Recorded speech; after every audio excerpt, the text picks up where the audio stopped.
আসসালামু আলাইকুম everyone, welcome to my channel learning English with me. আজকে আমি আর্টিকেলসের উপর একটি শর্ট ভিডিও নিয়ে এসেছি তোমাদের জন্য। সাধারণত এ এন এবং দিকে আর্টিকেলস বলে। আর্টিকেল মূলত দুই ভাগে বিভক্ত, নাম্বার 1 ডেফিনেট আর্টিকেল এবং নাম্বার 2 ইনডিফিনিট আর্টিকেল।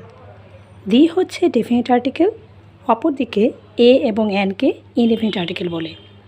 আজকে আমি আর্টিকেলের পার্ট 1-এ আর্টিকেল এ এর ব্যবহার ও কিছু এক্সাম্পল সম্পর্কে আলোচনা করব। চলো তাহলে শুরু করা যাক।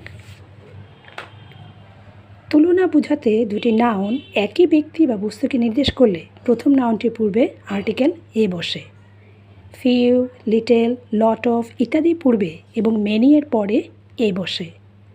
এক্সক্লেমেটরি সেন্টেন্স হোয়াট দিয়ে শুরু হলে হোয়াটের পরে এ বসে।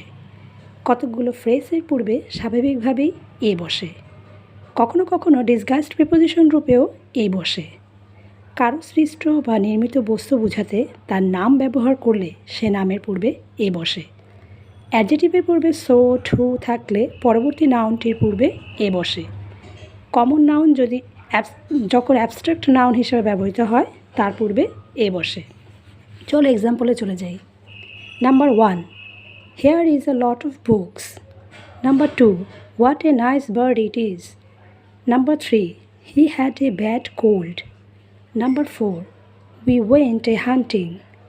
Number 5, Selim is reading a Shakespeare. Number 6, this is too difficult a matter for me to neglect.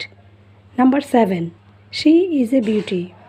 Number 8, self-help is a better way than self-repentance. That's all for today. Thank you for watching my video.